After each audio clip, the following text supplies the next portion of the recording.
नमस्कार. Unique story चॅनलवर आपले स्वागत आहे. सदर कथा काल्पनिक असून तिचा जीवित या मृत व्यक्तीशी कोणताही संबंध नाही. ही कथा मनोरंजनासाठी केली आहे.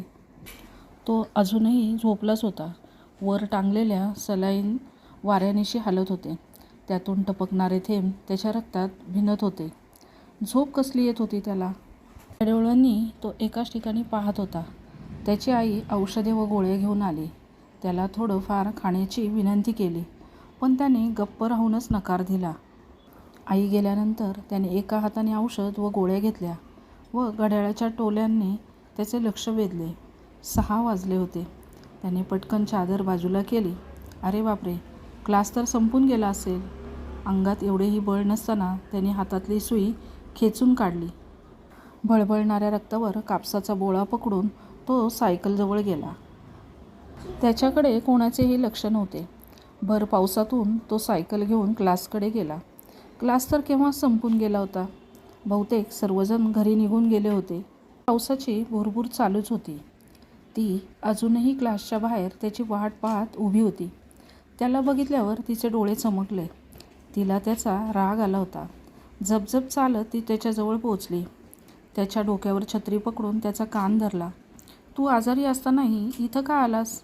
आणि पुन्हा छत्री विसरलास ना? बापरे, किती पाणी त्याच्या डोक्यावरून पाणी झटकतच ती म्हणाली. पूर्ण ओला झालास आणि मग सर्दी झाली म्हणजे मलाच म्हणशील. अरे किती बडबड करते मी. जाऊ दे, डॉक्टर काय म्हणाले? कशी आहे तब्येत? दोघेही क्लासच्या बाहेर पायरीवर जाऊन बसले. तो अजूनही काकडत होता. तिच्या डोळ्यामध्ये त्याचे बावरलेले मन स्वतःची खोलवर रुजलेली प्रतिमा शोधत होता.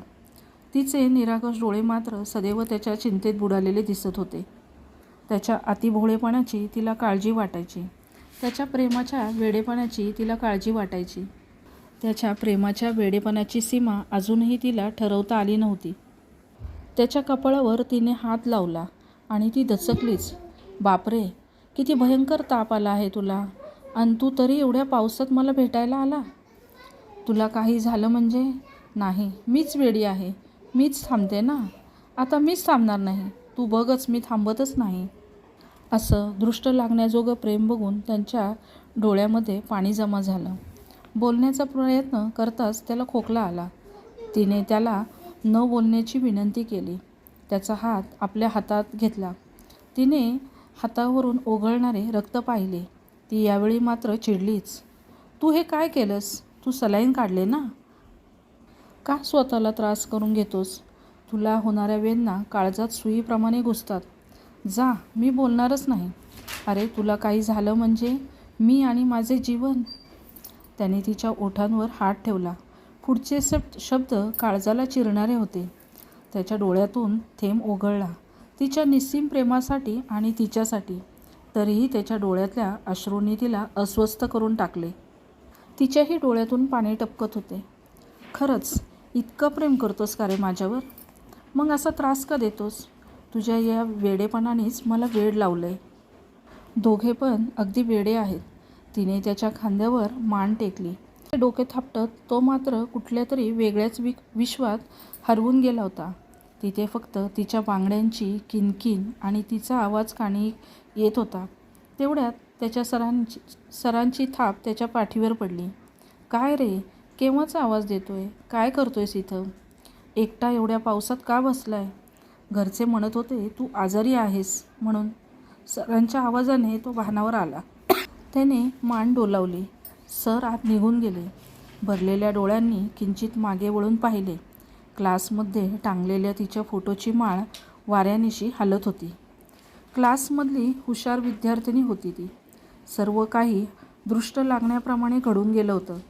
स्वप्नाहूनही सुंदर अशा त्याच्या दुनियेवर काळाने झडप घातली होती.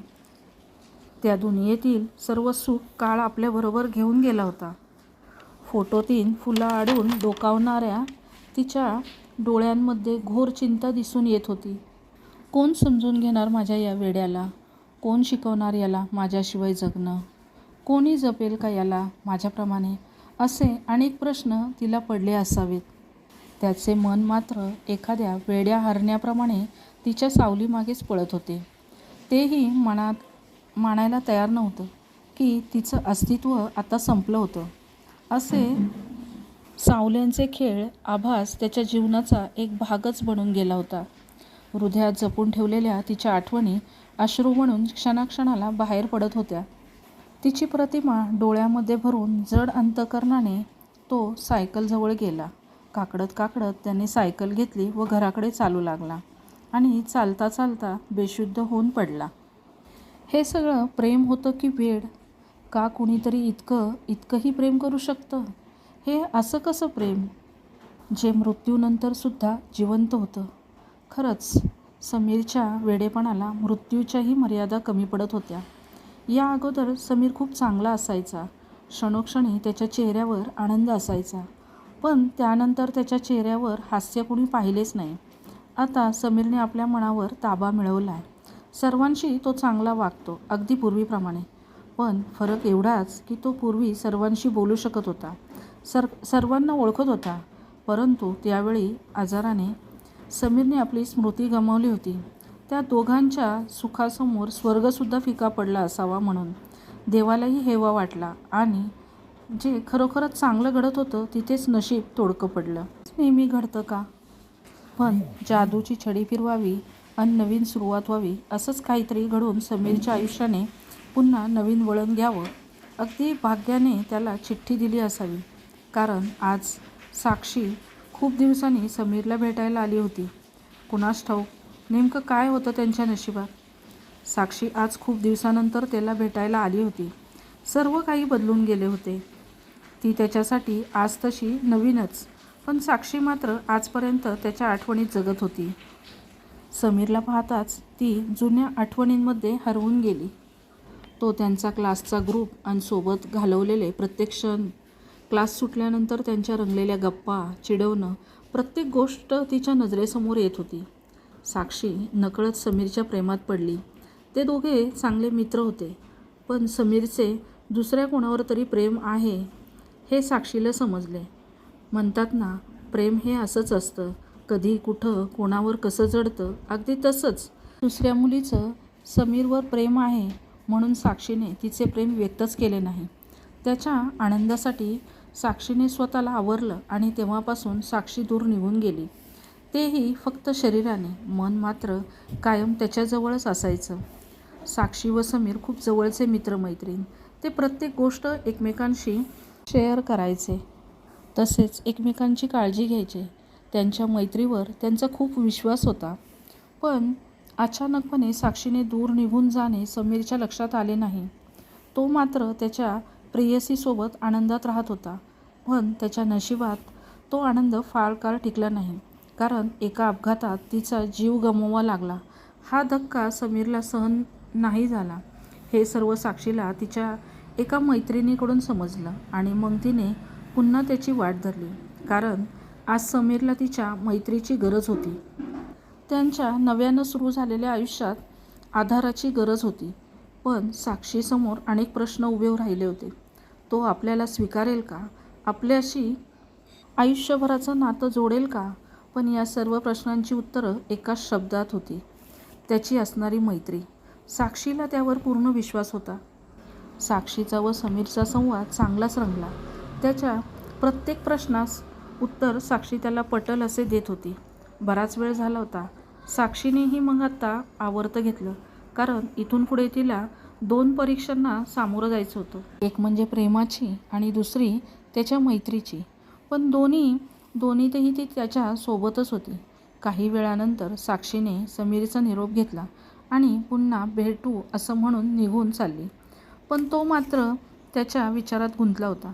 शोधू लागला तो धागा जो तिच्यापर्यंत पोहोचत होता, कारण त्याला खूप दिवसांनी मनमोकळ्या गप्पा करायला कोणीतरी भेटलं होतं.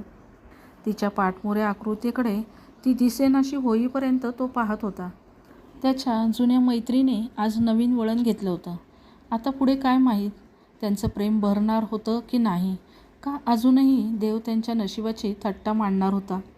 आकाशात रात्रीचं सुंदर चांदणं पडलं होतं. त्याच्या खोलीतील दिवा अजूनही तेवत होता. बहुधा तो जागाच असावा. मनाशीच विचार करत तेवढ्यात त्याच्या आईच्या पावलांचा आवाज कानावर पडतो. आई म्हणते, अरे झोप बाळा, आता खूप उशीर झाला आहे. तोही हो म्हणतो आणि आई तिथून निघून जाते. पण त्याच्या डोळ्यावर झोप कसली येते, कारण 2 दिवसांपासून तो फक्त साक्षीचाच विचार करत होता. ती भेटल्यापासून त्याला अनेक कोडे पडले होते आणि त्याची उत्तरं त्याला सापडत नव्हती.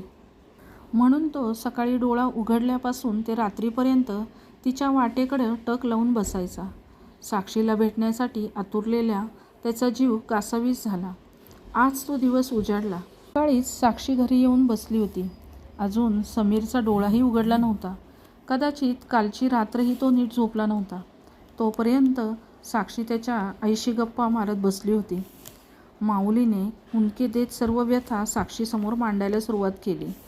आजपर्यंत डोळ्यात साठवलेल्या अश्रूंना तिने रस्ता दाखवला होता. ती निघून गेल्यापासूनची सर्व हकीकत आई साक्षीसमोर मांडत होती. आज त्याची ही अवस्था प्रेमामुळे झाली होती आणि ज्या प्रकारे साक्षीला कळले होते की त्या दुसऱ्या प्रेयसीच्या मृत्यूमुळे त्याची अशी अवस्था झाली आहे, तर तसे काहीच घडलं नव्हतं. कारण साक्षी गेल्यानंतर तो खूप अस्वस्थ असायचा, एकटा असायचा. ही गोष्ट त्याच्या प्रेयसीच्या लक्षात आली आणि त्यावरून त्या दोघांची भांडणे झाली. त्याला त्याचं खरं प्रेम साक्षीत दिसत होतं, पण त्या प्रेयसीला त्याच्याबद्दल आकर्षण इतकं झालं होतं की तिने व तिच्या मित्रांनी मिळून साक्षीच्या मृत्यूची खोटी कहाणी त्याला ऐकवली. त्याचं प्रेम मिळवण्यासाठी तिने साक्षीला बाजूला केलं. पण खरं प्रेम हे अमर असतं. ते व्यक्त जरी नसलं झालं तरी साक्षीचं आणि त्याचं एकमेकांवर खूप प्रेम होतं. तिने ऐकवलेल्या साक्षीच्या मृत्यूच्या कहाणीच्या धक्क्याने आज तो अशा अवस्थेत गेला होता. आईचा प्रत्येक शब्द साक्षी सुन्न होऊन ऐकत होती. प्रत्येक गोष्ट तिच्या काळजाला भिडत होती. तिला विश्वासच बसत नव्हता की लोक खोटं प्रेम मिळवण्यासाठी कोणत्याही थराला जाऊ शकतात. पण तिला स्वतःचाही राग येत होता, कारण तिने कधी तिचं प्रेम व्यक्तच केलं नव्हतं आणि त्याचं प्रेम हे तिच्यावर आहे हेही त्याला दाखवून दिलं नाही. पण एक गोष्ट मात्र नक्की होती, त्यांची मैत्री ही प्रेमाच्या पलीकडची होती. साक्षी व आई दोघींच्याही डोळ्यातून पाणी टपकत होते. समीर मात्र हे सर्व दरवाजाच्या आडून ऐकत होता. एवढ्यात साक्षीला त्याच्या हुंदक्याचा आवाज येतो. ती पाहते तर तोही आपले आसवं तिथे बसून गाळत होता. कदाचित त्याला तो धागा आज भेटला होता, जो साक्षीपर्यंत पोचत होता. त्याचा शोध तो गेले 2 दिवस घेत होता. त्याला त्याच्या प्रश्नांची उत्तरं सापडली होती. साक्षीने आज मैत्रीच्या व प्रेमाच्या अशा दोन्ही परीक्षेत बाजी मारली होती. अखेर त्यांच्या नशिबाने त्यांची साथ दिली. काय ते म्हणतात ना, भगवान के घर देर है अंधेर नहीं, असंच काहीतरी उशिरा का होईना पण त्यांची जन्मोजन्मीची भेट झाली होती. आजची समीर व साक्षीची स्टोरी तुम्हाला कशी वाटली ते कमेंट करून नक्की सांगा व अशाच वेगवेगळ्या विषयांवरील स्टोरी ऐकण्यासाठी आमचं चॅनल नक्कीच सबस्क्राईब करा, लाईक करा, शेअर करा. थँक्यू.